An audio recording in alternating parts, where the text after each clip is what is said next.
Allah. Ada pembahasan dari Syekhul Islam Ibnu Taimiyah.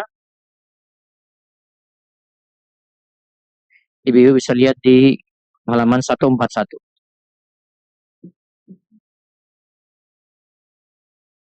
Adapun orang bertakwa, Allah memberi rezeki pada mereka dari jalan yang tidak terduga. Rezekinya tidak mungkin diperoleh dengan cara-cara yang haram. Juga tidak mungkin rezeki mereka dari yang khabith. Ini syarat. Orang bertakwa itu hindari yang haram, hindari yang khabith, yang kotor-kotor. Seperti misalnya yang kotor dari penghasilan dia yang haram, dia tidak cuci itu, tapi dia pakai untuk kepentingan dia pribadi. Asalnya kan dana syubhat, dana haram, saya beri kesimpulan itu tidak boleh dipakai untuk dua tujuan. Selain dua tujuan ini masih boleh. Yang pertama tidak boleh untuk pembangunan masjid. Ulama kontemporer juga katakan termasuk pesantren, ya, madrasah sama. Terus yang kedua tidak boleh dipakai untuk pribadi. Uang itu dia pakai untuk bayar utangnya sendiri, nggak boleh. Dia pakai untuk bayar pajaknya dia sendiri, nggak boleh.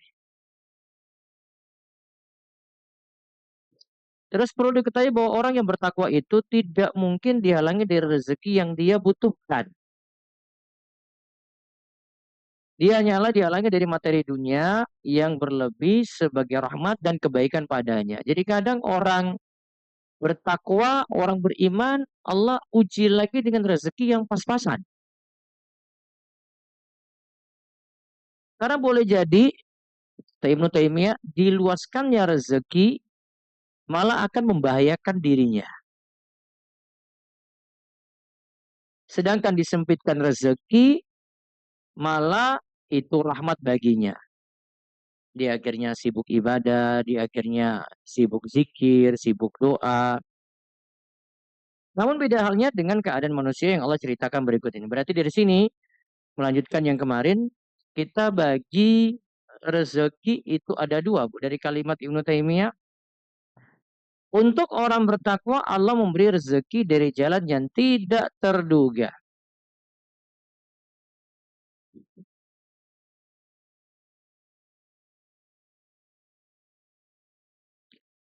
Tujuan orang itu dapat rezeki, kita bagi di sini ada rezeki dilihat dari siapa yang dikasih. Ada namanya rezeki umum.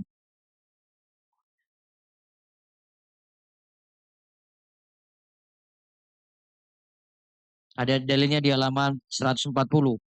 Wa ma min dabbatin fil ardi illa 'alallahi rizquha. Segala binatang melata pun itu Allah kasih rezekinya di muka bumi ini. Ini namanya rezeki umum. Hewan pun dapat.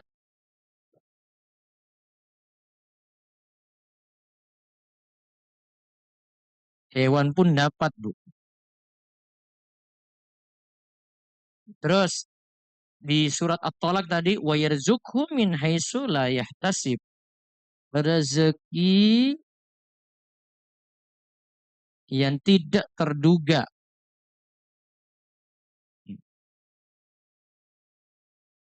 Ada rezeki yang tidak terduga.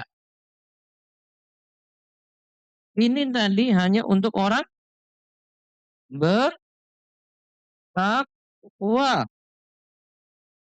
Di mana ada catatan dari Ibnu Taimiyah tadi orang bertakwa itu dia hindari rezeki yang haram, dia hindari harta haram dan khabis.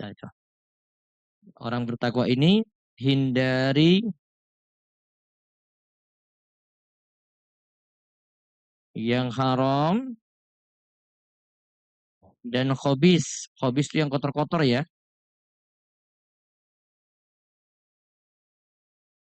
Lalu tambah catatan lagi tadi. Orang bertakwa siap menerima yang sedikit.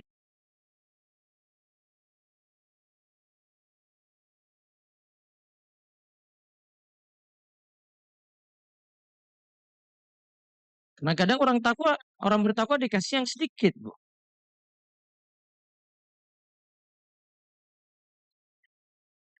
Sedikit itu bukan berarti orang itu hina, Bu. Sebagaimana disebutkan di ayat selanjutnya di bawah. Walaupun itu ayatnya nggak beraturan, itu acak gitu, salah itu ayat. Surat Al-Fajr ayat 15-16. Jadi bisa lihat di Muslim secara lebih lengkap. Itu ayatnya acak itu. Fa'ammal insanu idza mabtalahu rabbuhu fa'akramahu wa na'amahu fayaqulu rabbi akraman.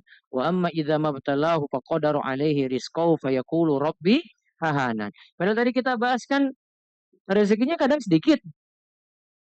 Kita coba bandingkan dengan ayat ini. Kalau ayat ini kan katakan lihat terjemahannya halaman selanjutnya 142. Adapun manusia, Robnya mengujinya,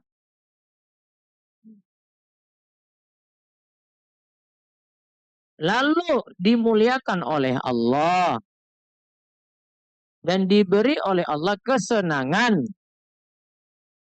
maka dia akan berkata, Robku telah memuliakanku. Berarti standarnya rezeki banyak, makin mulia. Terus ayat lanjutnya, adapun bila Robnya mengujinya,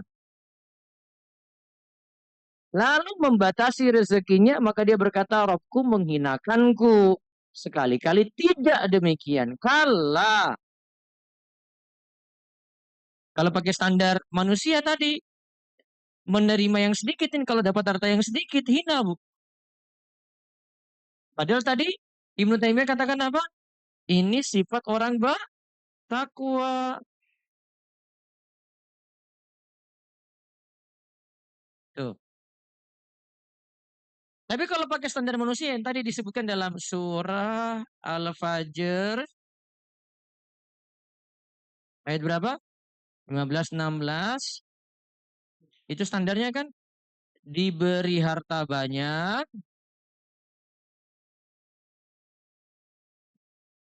jadi orang mulia, diberi harta sedikit, jadi orang apa, Bu? Hina. Padahal penilaian ini apa, Bu? Ini standar manusia.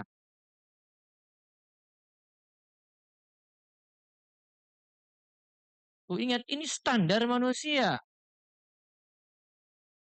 Manusia nilainya kayak gitu. Makin banyak hartanya, orang mulia luar biasa. Seperti kisahnya Korun. Sampai-sampai orang itu berdoa, ya Allah, aku pingin juga seperti Korun. Punya banyak harta. Korun tuh punya banyak harta, Bu. Tandanya di surat Al-Qasas itu disebutkan, dia itu kalau mau lihat hartanya banyaknya gimana, Bu? Kunci-kuncinya untuk buka hartanya tadi itu mesti dibawa oleh Bighal 60. Bighal itu turunan kuda dan keledai. Atau dalam ayat lebih tegas lagi disebut usbah. Saat dikatakan 7 sampai 10 orang. 10 orang itu bawa kuncinya saja, Bu. Belum hartanya. Nah, sampai-sampai mau lihat lagi banyaknya hartanya itu. Hartanya si Korun. Kalau kita mau lihat itu, kalau itu mulia kayak gitu tuh. Standarnya manusia. Zakatnya itu kena di masa Nabi Musa itu 1/1000. 1 dinar diambil dari 1000 dinar. 1 dinar diambil dari 1000 dinar. Berarti kalau saat ini nih misalnya punya 100 juta diambil berapa? Ibu-ibu biasanya pinter hitung duit mah. 1/1000 nggih. 100 juta diambil berapa? 100.000 doang kan, Bu? 100.000 dari 100 juta. Banyak apa sedikit? Masya Allah, sombong tenan ibu-ibu. Sedikit aja itu. Cuma 100 per 1000. Tapi masalahnya bukan itu. Ini kalau hartanya 1 triliun. Ya, nah, 1 triliun. Banyak juga kan? Itulah yang diprotes oleh Korun di Nabi Musa. Ih, saya bukan hartanya cuma segitu. Ini banyak.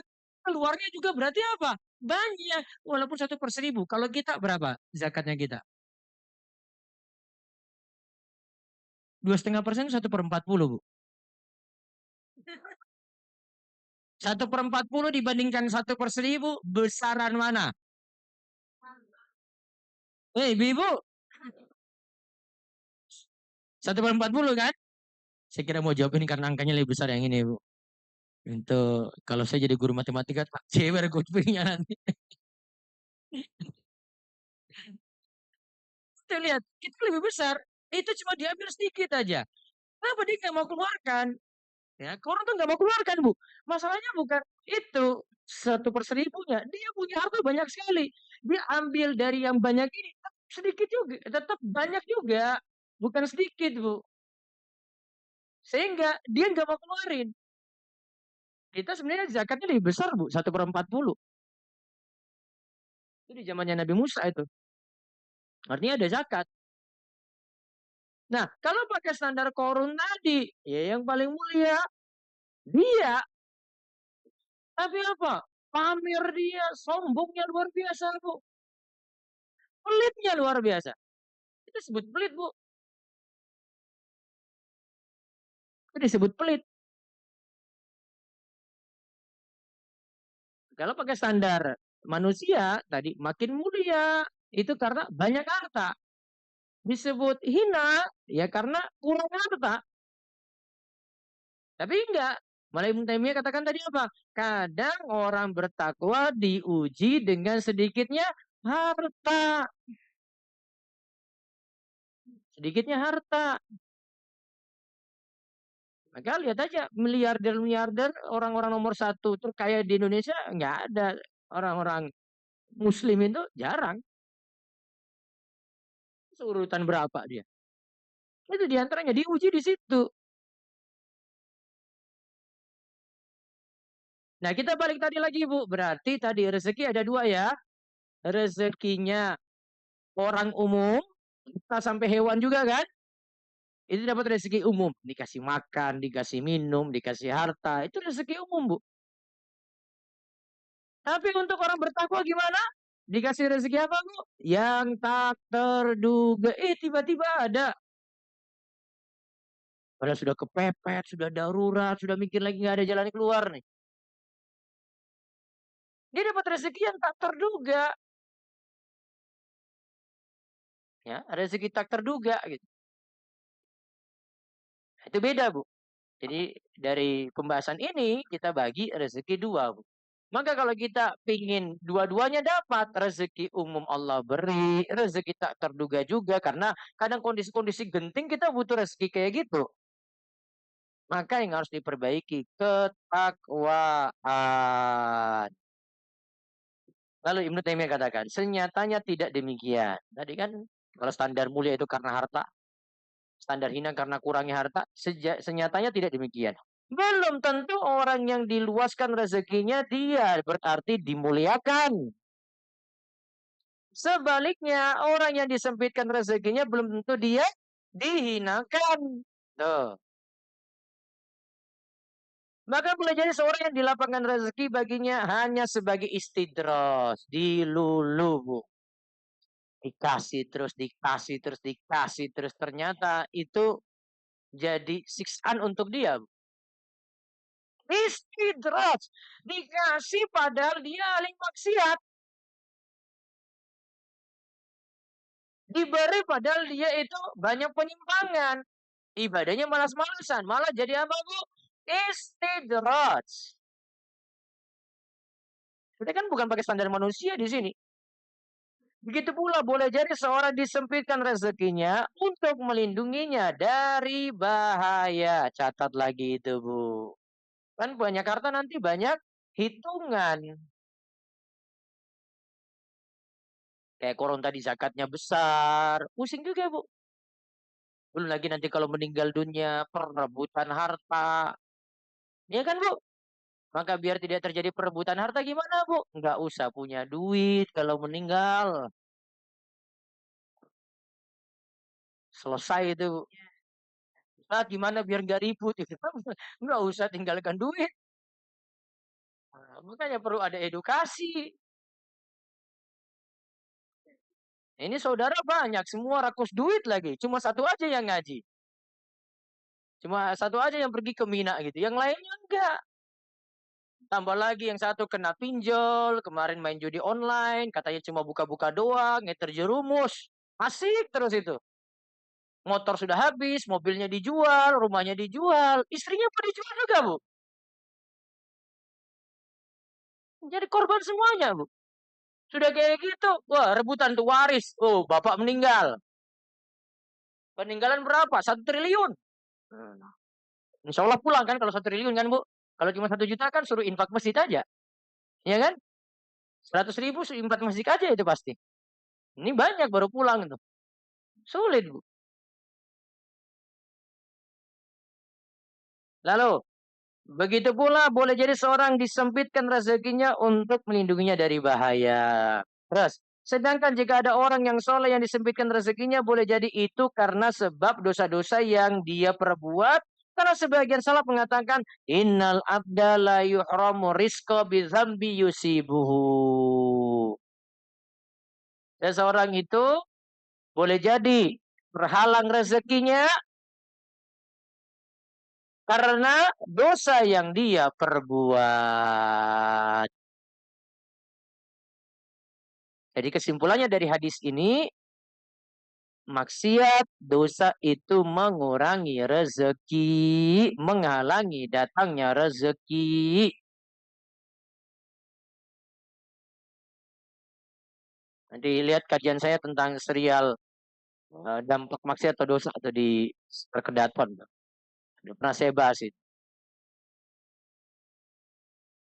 Nah, maka solusinya istighfar. Coba lihat di sini hadis. Nabi SAW bersabda, Man aksarul istighfara. Siapa yang memperbanyak istighfar? Ja'alallahu min kulli hammin faraja. Wa min kulli dhikin makhraja. Wa razaqahu min haitsu la yahtasib. Barang siapa yang memperbanyak istighfar, maka Allah pasti akan selalu memberikannya jalan keluar dari setiap kesempitan, dari setiap kelapangan, dari setiap kesempitan, dan juga akan diberikan kelapangan dari setiap kegundahan. Serta Allah memberi rezeki kepadanya dari arah yang tidak dia sangka-sangka. Berarti solusinya apa, Bu? Istighfar. Solusinya itu istighfar. Problemnya kita, problemnya kita itu, Bu, ya, kita merasa sudah selamat karena banyak ngaji. Ustadz juga gitu, Bu. Sehingga, wis aku aman aja. Besok, kalau Selasa lagi, saya banyak-banyak istighfar. Maksiatnya, ya 6 hari lumayan lah. Istighfar, nanti tutup tuh semua 6 hari itu, Bu. Nah, istighfar nih, eh, kondisinya bukan seperti itu.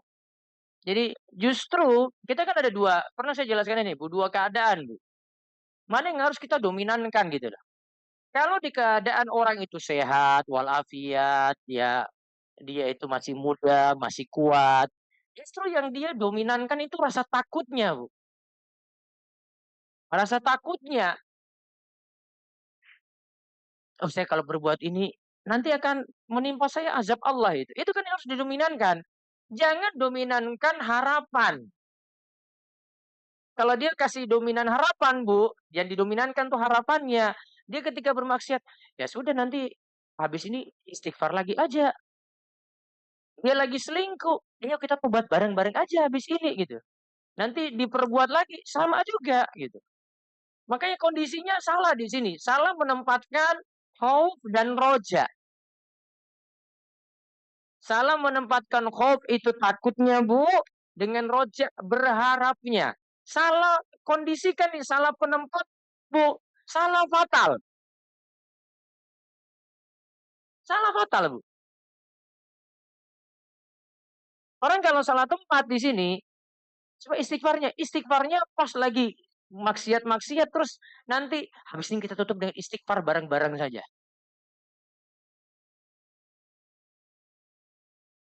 Akhirnya apa yang terjadi maksiatmu? Lanjut nggak maksiatnya, Bu? Nah, lanjut nggak? Lanjut.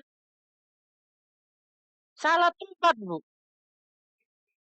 Istighfar itu berlaku nanti orang punya kesalahan banyak, kemudian dia sekarang taubat, dia merasa itu salah. Ditutup tuh istighfar tadi. Ya saya benar-benar salah. Saya nggak mau lanjut lagi gitu. Salah, Bu itu. Harusnya dia lebih dominankan rasa takut. Kalau saya berbuat ini apa yang terjadi pada saya nantinya ini ya? Dia dominankan itu. Kehormatan saya jatuh, kemuliaan saya jatuh, Allah nanti juga akan jauh dari saya. Gitu kan? Urusan-urusan saya akan semakin sulit. Kita kadang salah posisi. Bahkan ada orang-orang yang mungkin lahirianya tampak soleh juga demikian, Bu. Tampak soleh juga demikian. Ustadz tidak bisa lepas dari kesalahan juga, Bu. Justru Ustadz di posisi tidak ada yang bisa ingatkan dia, Bu. Saya mau ingatkan, kalau jamaah Ustadz yang ngomong. Sekarang Ustadz siapa yang ngomong? Hah? Siapa, Bu? Hah? Istri Ustadz. Iya, berarti cari istri yang cerewet kan? Hmm. Kalau dia pun nggak bisa, Bu. Dia ada yang istri Ustadz juga dimarahin lagi tuh. Kamu nih nggak tahu apa-apa. Diam aja kamu itu. Selesai, Bu. Apalagi sama jamaahnya. Maka dia di posisi yang sulit dinasehati, Bu. Yang bisa menghibur dia, dia baca, dia kaji kitab, dia pelajari tafsir, baru ingatkan dia lagi. Atau dia luruskan niat ketika dia mengajar seperti ini untuk koreksi dirinya juga, Bu. Justru itu membuat dia istiqomah. Tapi kalau tidak seperti ini, ilmunya hanya untuk orang, dia tidak, Bu. Oh, dia yang kena. Dia yang kena, Bu. Bisa jadi dengan jamaah, ustadznya centilnya luar biasa. Ibu-ibu belum tahu sih. Dan jamaah mau nasihatnya sulit nih. Ustadznya kayak gini ya. Bisa, Bu. Karena nggak ada yang di posisi nasihati dia. Apalagi dia sudah senior. Siapa mau nasihati dia? Bu? Mau yang sama junior, junior dinasihati. Kamu tahu apa? Ini posisi tinggi, Bu. Sulit itu. Yang bisa ingatkan dia baca kitab-kitab para ulama. Kalau dia nggak baca, Bu, habis dia. Dia lebih habis terlebih dahulu. Makanya orang yang pertama kali disiksa di neraka yang pedih itu orang berilmu tapi dia tidak amalkan ilmunya. Ketika dia masuk neraka orang-orang yang jamaahnya dulu dia lihat tuh. Ih, bukannya dulu kamu itu ustaz dulu nasihati orang terus tuh, tapi kamu yang melanggar duluan ya. Iya, saya yang langgar duluan, makanya saya disiksa paling pedih dalam dalam neraka. Ya, orang berilmu itu kena siksa lebih berat, Bu. Kayak emang harus luruskan niat lagi. Mau apa? Sedikit-sedikit dia dapat celah, orang masuk di situ, habis dia. Dan selalu cari alasan. Bu, orang orang pinter tuh makin cari alasan, Bu. Berpikir apa-apa. Nanti tobat lagi, istighfar lagi. Kita istighfar bareng-bareng aja. Selesai, Bu. Maka dari pembahasan tadi, rezeki terhalang gara-gara apa, Bu? Dosa. Solusinya apa tadi? Ya terjerumus dia ngaku salah dulu kan? Ngaku salah, baru dia perbanyak istighfar. Nah, baru solusinya lagi dapat nanti. Rezekinya Allah berikan kemudahan lagi itu. Jalan keluar lagi dari masalah hidupnya. Tadi ya, dia dikasih rezeki dari jalan yang tidak disangka-sangka. Memang butuh belajar terus untuk diingatkan terus, Bu.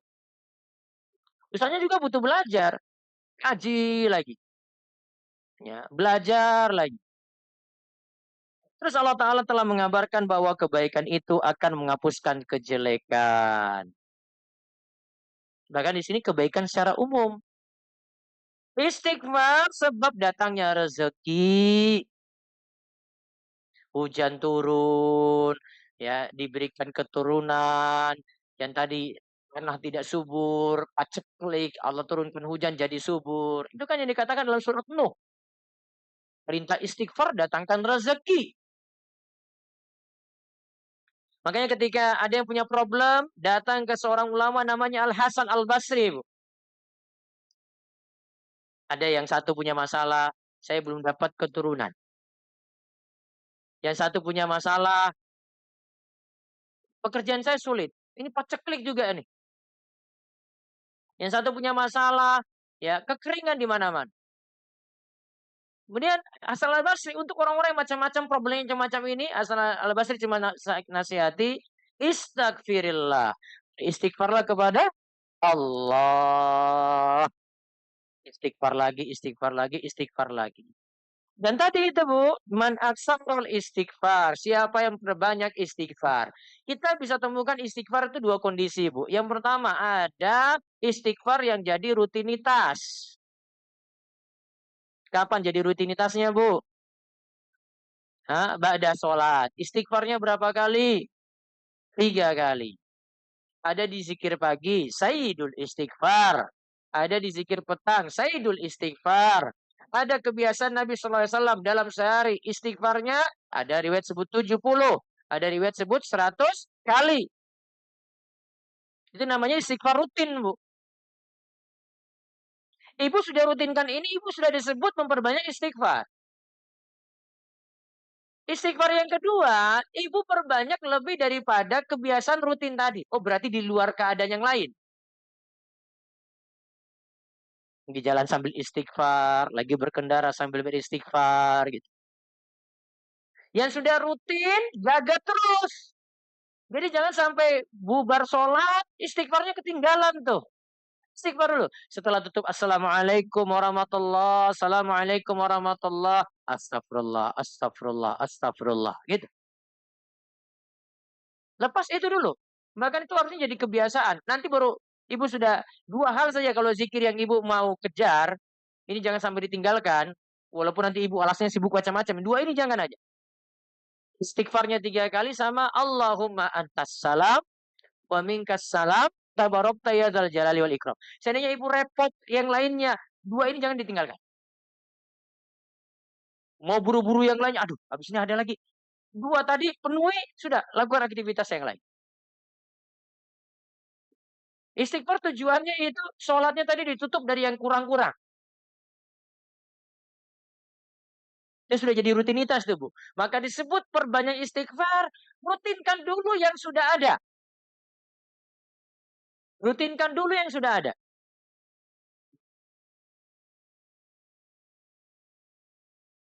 Allah Ta'ala telah mengabarkan bahwa kebaikan itu akan menghapuskan kejelekan, istighfar sebab datangnya rezeki dan berbagai kenikmatan. Sedangkan maksiat sebab datangnya musibah,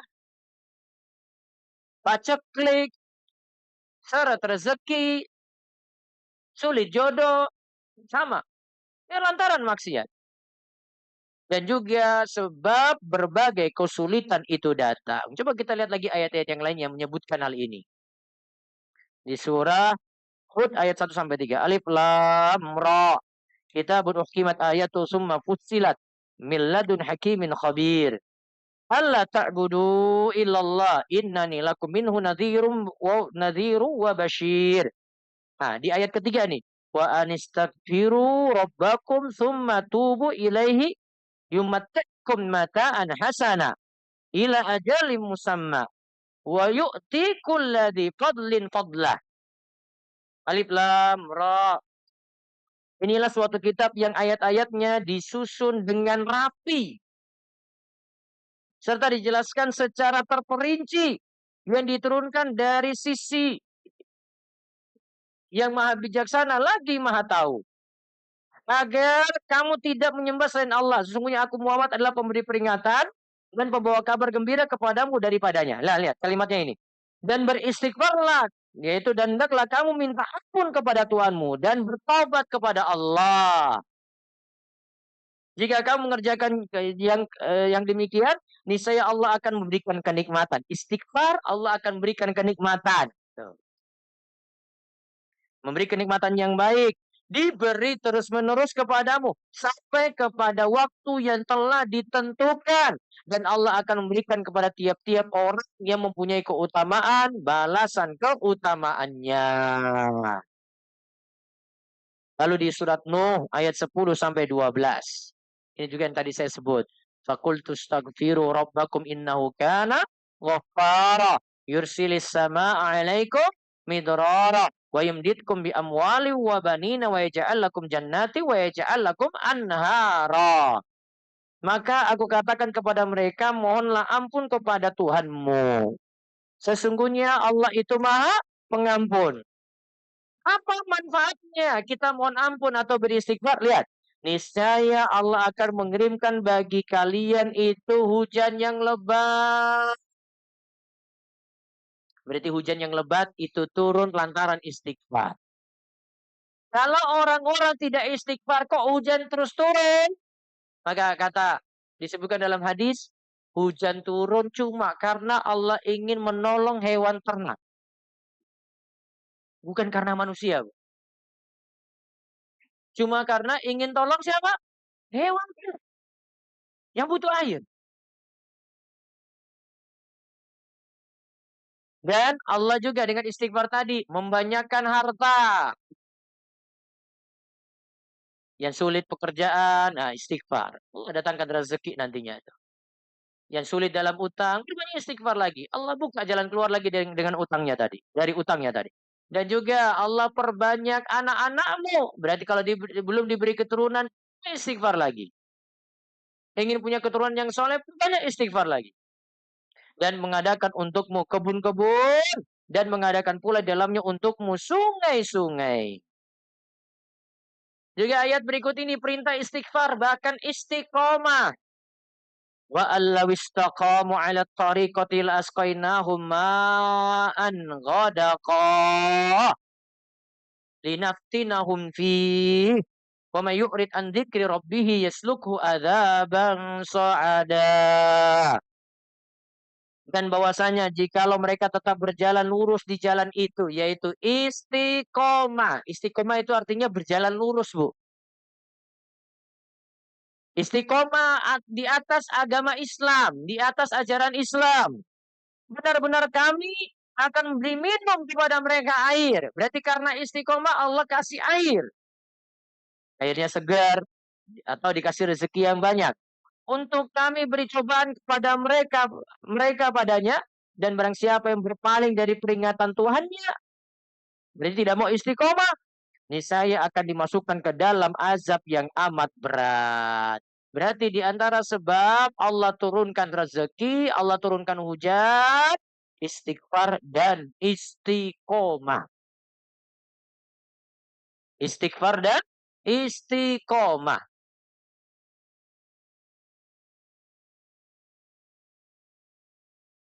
Istiqomah terus berada di jalan yang lurus. Walaupun kiat-kiatnya ada. Selain istighfar ini, ya kiat-kiat yang lainnya ada. Kiat untuk istiqomah yang pertama, berbanyak doa.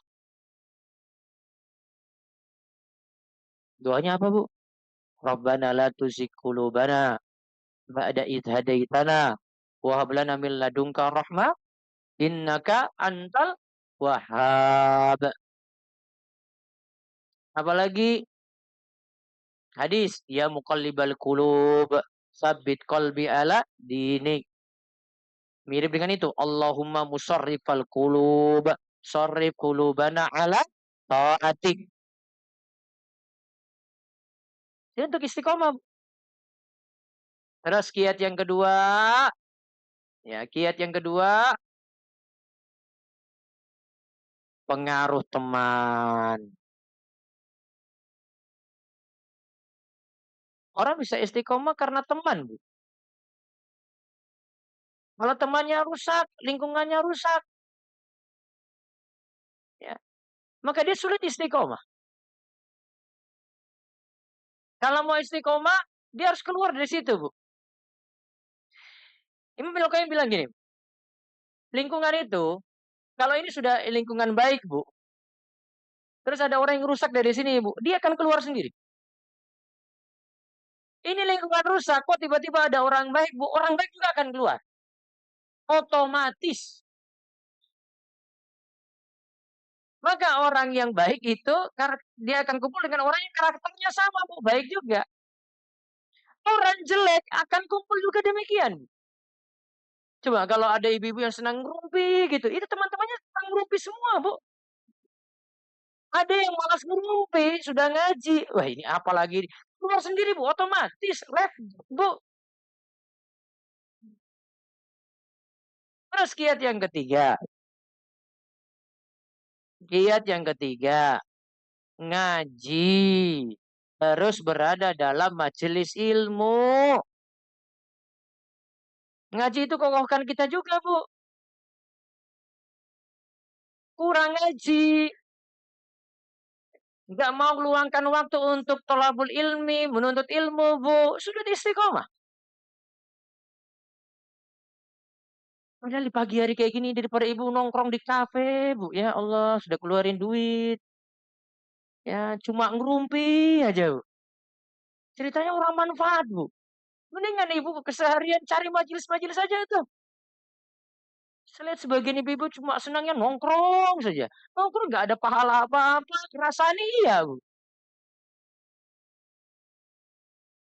Terus ayat yang berikutnya lagi. Tentang takwa itu juga sebab mendatangkan rezeki. Walau anna ahlal qura amanu wattaqau lafatahna alaihim barakati minas sama'i wal ard walakin kadzabu fa akhadnahum bima kanu yaksibun. Jikalau sekiranya penduduk negeri itu beriman dan bertakwa, pastilah kami akan melimpahkan kepada mereka berkah dari langit. Apa berkah dari langit, Bu? Turun hujan. Berkah dari bumi. Tanaman-tanaman yang subur. Tanah yang subur. Hasil bumi yang banyak. Tetapi mereka mendustakan ayat-ayat kami. Maka kami siksa mereka disebabkan perbuatannya. Sedangkan ayat berikut lagi Al-Maidah ayat 66. Walau annahum aqamut Taurata wal Injila wa ma unzila ilaihim mir rabbihim la akalu min fawqihim wa min tahti arjulihim. Dan sekiranya mereka itu bersungguh-sungguh menjalankan hukum Taurat. Ini berarti umat terdahulu nih. Umatnya Nabi Musa. Dan juga benar-benar jalankan Injil. Kalau kita berarti jalankan apa, Bu? Al-Quran. Kan kita nggak ikut Taurat lagi, kita tidak ambil Injil lagi. Kita apa? Benar-benar jalankan Al-Quran yang diturunkan kepada mereka dari Tuhannya. Niscaya mereka akan mendapat makanan dari atas dan dari bawah kaki mereka. Tuh, dapat rezeki. Ayat yang lainnya lagi. Sebab musibah turun karena dosa. Wa ma asabakum min musibatin fabima kasabat aydikum wa ya'fu an katsir. Dan apa saja musibah yang menimpa kamu, maka itu adalah disebabkan oleh perbuatan tanganmu sendiri dan Allah memaafkan sebagian besar dari kesalahan-kesalahanmu. Berarti dosa akan diwujudkan dalam bentuk musibah. Tapi baiknya Allah, Bu, tidak semua dosa diwujudkan musibah. Saya ilustrasikan ini, Bu. Dosanya ada 100. Nggak mungkin musibahnya itu dari 100 dosa ini, Bu. Cuma diambil satu dosa, wujudnya musibah satu. Karena kalau 100 dosa ini dihukumi musibah semua, Bu. Mungkin kita nggak ada di muka bumi ini, Bu. Maka Allah katakan, wa ya'fu an katsir. Yang ada Allah memberikan pemaafan yang banyak. 1 dari 100, Bu, berarti 99 Allah maafkan, Bu. Walain azaqnal insana minna rahmah summa naza'na minhu innahu la ya'usun kafur. Hud ayat 9. Dan jika kami rasakan kepada manusia suatu rahmat, yaitu nikmat dari kami, kemudian rahmat itu kami cabut daripadanya. Berarti nikmat bisa dicabut, Bu. Pastilah dia menjadi putus asa lagi, tidak berterima kasih. Juga ayat yang serupa, surat An-Nisa ayat 79. Ma asabaka min hasanatin faminallah, wa ma asabaka min sayyi'atin famin nafsik. Jika ada musibah yang menimpamu, apa saja nikmat yang kamu peroleh, nikmat yang kamu peroleh, maka itu dari Allah. Berarti nikmat kita sandarkan kepada Allah. Dan apa saja musibah, bencana yang menimpamu, maka salahkanlah dirimu sendiri. Berarti kaidahnya, Bu, dapat nikmat, ucapkan alhamdulillah. Dapat musibah, Bu, istighfar. Ulang. Dapat nikmat, ucapkan apa, Bu? Alhamdulillah. Nikmat ini dari Allah berarti kan? Tapi dapat musibah, langsung istighfar. Karena apa? Yang salah siapa? Diri sendiri. Kemudian di ayat yang sama lagi, Al-An'am ayat 42 sampai 43. Faqasnahum bil ba'sa'i wad dharra'i la'allahum yatadarra'un. Walaula isja'ahum ba'suna tadarra'u walakin qasat qulubuhum wa zayyana lahum syaitanu ma kanu ya'malun. Kemudian kami siksa mereka dengan menimpakan kesengsaraan, melarat, supaya mereka memohon kepada Allah dengan tunduk merendahkan diri. Maka mengapa mereka tidak memohon kepada Allah dengan tunduk merendahkan diri ketika datang siksaan kami kepada mereka? Bahkan hati mereka telah menjadi keras. Nah, kalau hati keras sulit lagi nih, Bu. Dan setan menampakkan kepada mereka kebagusan apa yang selalu mereka kerjakan. Sudah amalanmu itu bagus. Sudah walaupun maksiatmu itu sedikit. Gitu. Akhirnya orang terus dalam maksiat, terus lagi dalam maksiat. Malah dia tidak dapat kesengsaraan, dapat ya kemelaratan. Dan Allah Ta'ala telah mengabarkan dalam kitabnya bahwa Allah akan menguji hambanya dengan kebaikan atau dengan kejelekan. Kebaikan yang dimaksud adalah nikmat, kejelekan yang dimaksud adalah musibah. Ujian ini dimaksudkan agar hamba tersebut teruji sebagai hamba yang bersabar dan bersyukur. Dan dalam hadis sahih Nabi SAW itu bersabda, "Walladzi nafsi biyadi la yaqdillahu lil mu'mini qada'an illa kana khairan lahu wa laysa dzalika li ahadin illa lil mu'min in asabatu syarra syakara fa kana khairan lahu wa in asabatu dharra sabara fa kana khairan lahu." Demi yang jiwaku berada di tangannya, Allah tidaklah menetapkan bagi seorang mukmin suatu ketentuan melainkan itu baik baginya. Berarti setiap takdir itu baik bagi kita, Bu. Hal ini tidaklah mungkin kita jumpa kecuali pada seorang mukmin. Jika dia mendapatkan kebahagiaan, dia bersyukur. Ya, dan itu baik baginya. Jika dia ditimpa suatu bahaya atau musibah, dia bersabar. Maka itu pun baik baginya. Dan di halaman kesimpulan itu penjelasan ringkas dari isi buku ini tentang doa dan tawakal, konsep tawakal, kemudian buah dari tawakal, esensi doa, mengadu kepada Allah, contoh kisah nabinya, takdir dan pilihan Allah, dan doa senjata orang mukmin. Demikian, dan yang kita bahas nanti kesempatan berikutnya dari buku Mahabbah. Barangkali sudah ada yang ikut daurah kemarin bisa bawa buku itu, atau nanti bisa pesan di luar, ada ibu-ibu saudara sudah siapkan. Buku Mahabbah ini isinya 3 bagian. 1, jadi bisa lihat di daftar isi, itu merajuk cinta sejati dari cinta pada Allah, Rasulullah, dan cinta sesama. Terus yang kedua, nasihat dan hikmah untuk para pecinta. Khususnya untuk orang yang mabuk-mabuk cinta dan belum sadar-sadar. Nah, ada di sini. Ada yang mabuknya sampai nggak mikir lagi, Bu. Istrinya aja nggak dia mikir, Bu. Lebih daripada bucin, di atasnya bucin lagi. Terus yang ketiga, tanda cinta sejati kepada Allah. Tanda cinta sejati kepada Allah. Sini ada bahasannya bagus sekali di bab ketiga juga ini. Nanti kita bahas satu persatu insya Allah di pertemuan berikutnya. Silakan jika ada pertanyaan. Semoga. Mana? Belakang. Beni, belakang, Bu. Belakang, Bu. Tadi yang mana? Tadi? Oh, ya Allah.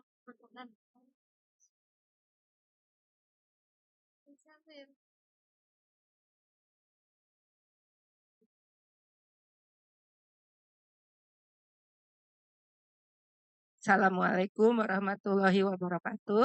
Waalaikumsalam warahmatullahi wabarakatuh. Ustaz, tadi kan dibilang kalau misalnya dosanya 100, diampuni 1 ya. Yang 99 diampuni enggak? Satu saja itu ibarat aja ya Bu ya. Ini ibarat saya. Satu yang diwujudkan musibah, 99 nggak jadi musibah Bu.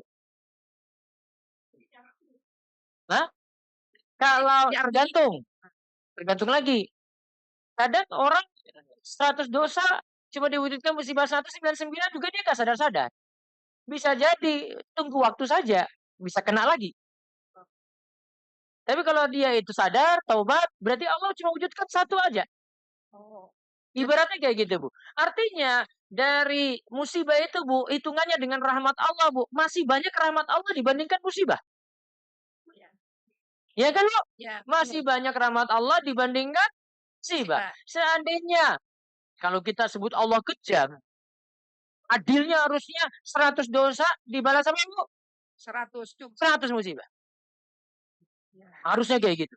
Mungkin setiap kali dia berbuat dosa, langsung kena hukum, Bu. Itu mungkin nggak bisa jalan lagi kita, Bu. Ih, kena lagi, saya buat dosa apa tadi itu? Kena. Buat apa lagi? Kena.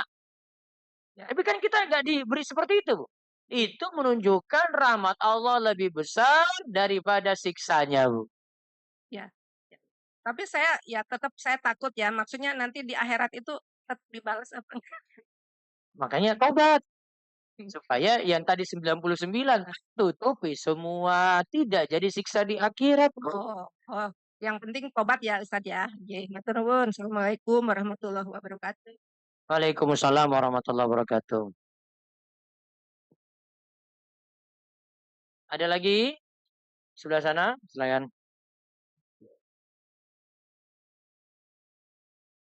Assalamualaikum warahmatullahi wabarakatuh. Waalaikumsalam warahmatullahi wabarakatuh.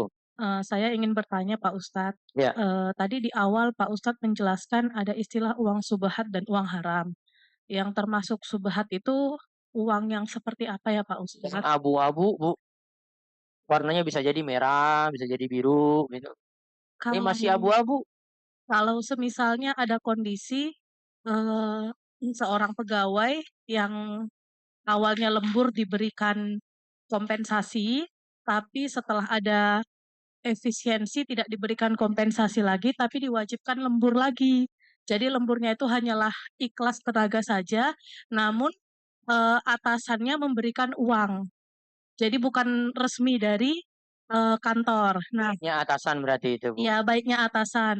Namun karena sudah bekerja sama, kita juga merasa uang dari atasan itu pun bukan uang yang jelas juga, bukan uang pribadi dia, tapi dari Oh uang gitu. yang tidak tahu dari mana gitu. Jadi itu Itu bagaimana artinya ya sudah Pak? tahu, Bu. Nggak abu-abu lagi. Hitam itu warnanya, Bu, nanti, Bu. Baiknya uang itu dikemanakan Pak? Hah? Uangnya bisa dipakai untuk satu, fasilitas umum, jalan, bisa bayar utang orang yang susah, bisa bantu orang-orang yang susah, Bu. Gitu, Bu. Syukron Pak Ustadz. Ada lagi? Silakan, Bu.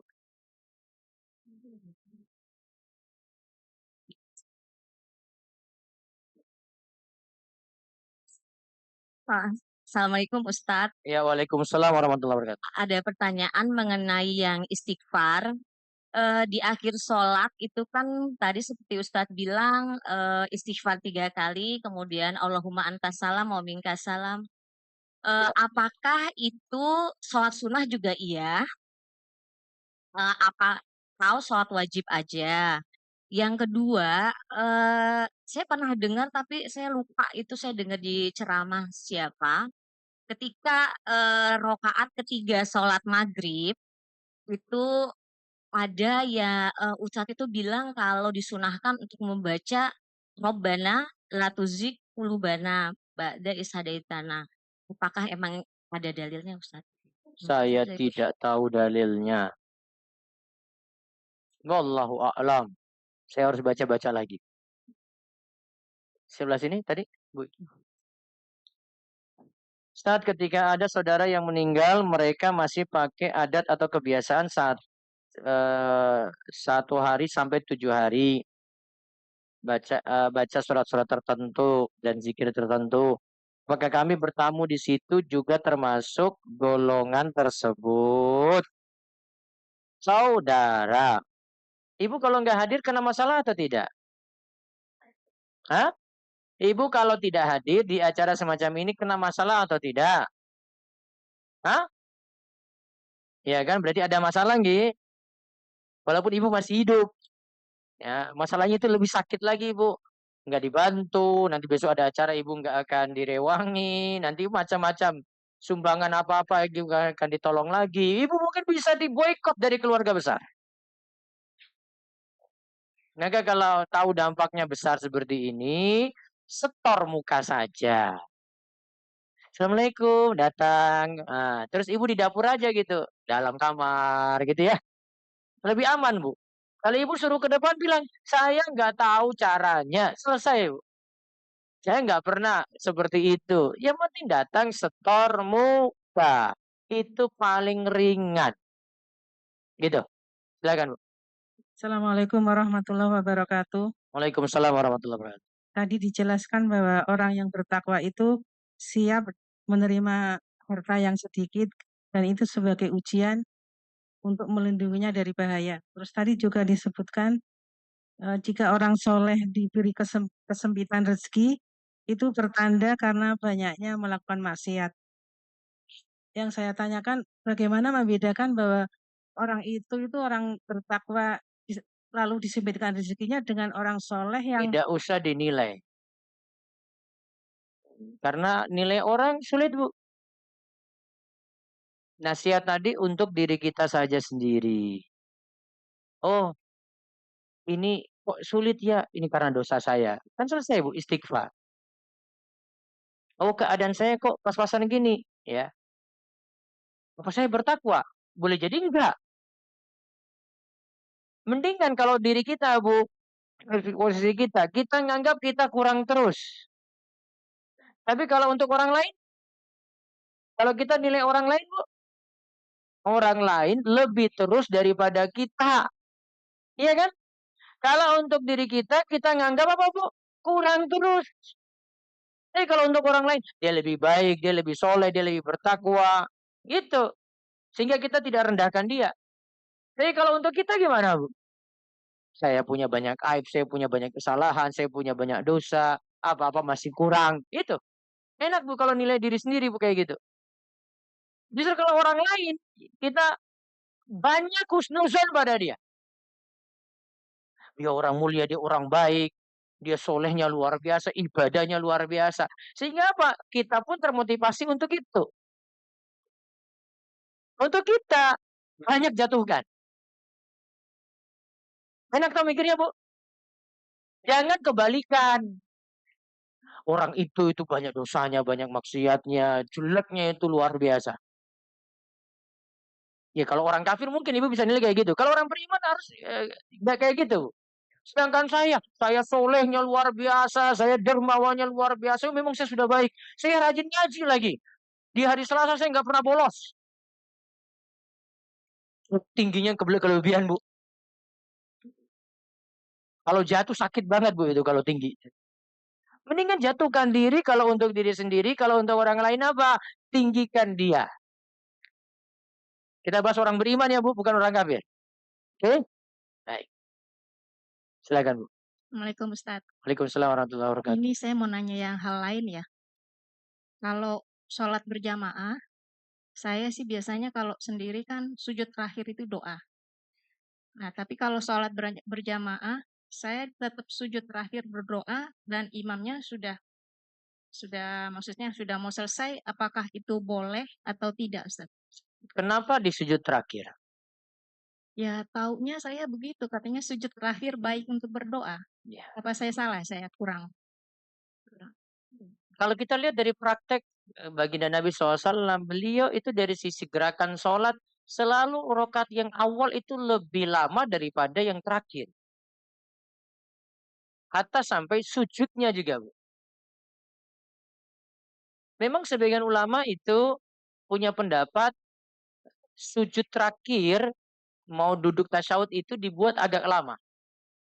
Sebagai pertanda bahwasanya kita paling terakhir nih sekarang sujudnya nih. Itu diantara maksudnya kayak gitu. Tapi sebagian ulama kritik. Ini penempatan yang tidak tepat. Karena lihat dari praktek Rasul. Terus apa dalilnya juga sujud terakhir yang lebih utama dari sujud awal. Itu juga tidak kita temukan. Tapi lapas doa lapas perintah doa di saat sujud itu cuma begini, aqrabu ma yakunul abdu bi rabbih wa huwa sajidun fa aksirud doa. Tempat seorang itu dekat dengan Allah, makin dekat. Berarti makin dekat dengan Allah ketika dia sujud, maka perbanyaklah doa saat itu. Sujud yang mana? Tidak diberi penjelasan. Kalau saran saya, sujud yang bagian terakhir nggak perlu. Cukup setiap sujud ibu berdoa. Kalau imam itu sudah bangkit dari sujud, mau tahiyat, ibu segera bangkit. Biar tidak disebut mukhalafatul imam. Biar tidak disebut menyelisih imam. Karena imam itu innama ju'ilal imamu liutamma bi fala takhtalifu alai. Imam diangkat untuk diikuti. Jangan diselisih. Di antara bentuk menyelisih imam, lebih cepat daripada imam. Lebih lambat daripada imam. Maka gerakan yang tepat gimana? Imam bangkit, Allahu Akbar, kita bangkit lagi, Allahu Akbar. Di dua keadaan, bahkan ini bisa jadi sholatnya batal. Dua keadaan ini sholatnya batal. Kalau lebih cepat daripada imam. Yaitu takbiratul ihram dan salam. Gak bisa. Ya, ini lebih cepat yang kita bahas ya. Sedangkan lebih lambat, jangan sampai telat jangan sampai telat 2 rukun, Bu. Kalau telat 2 rukun, resikonya sholatnya batal. Itu aturannya di situ. Jadi intinya memang imam perlu. itu sebagai leader ya. Kita harus sebagai leader ya kalau Iya. imam itu. Jadi kita harus mengikuti Ikuti imam. sesuai dengan alurnya. Imam tidak lama di situ, dia langsung bangkit, ibu ikut lagi. Oke. Kecuali posisi imam dia lamain di situ. Ya. Beda. Tapi kalau imam langsung duduk, kita ikut duduk lagi, Bu. Termasuk kalau saran saya, ibu sholat sendirian juga demikian. Oke. Baik. Ya, terima kasih Ustaz. Cukup ya, ibu-ibu ya. Ya, itu saja yang kita bahas. Semoga manfaat. Dan terima kasih atas sumbangan ibu-ibu sekalian. Untuk saudara-saudara kita di Palestina, semoga sumbangan ini bermanfaat. Dan insya Allah kami di hari Kamis nanti akan ke sana untuk mengantarkan ini dan ada tujuan melaksanakan program Rumah Esok Peduli nanti ke depannya di sana. Ya demikian, makasih untuk semua. Semoga Allah balas dan Allah ganti dengan rezeki yang lebih baik. Dan jangan lupa untuk doakan saudara-saudara kita yang di sana. Semoga Allah angkat dari kesulitan dan Allah berikan kemerdekaan bagi mereka dengan segera dan terlepas dari penjajahan dan kezaliman. Demikian kita cukupkan ya dari kami, nanti ditutup oleh Bu Eni. Wabillahi taufik wal hidayah. Assalamualaikum warahmatullahi wabarakatuh.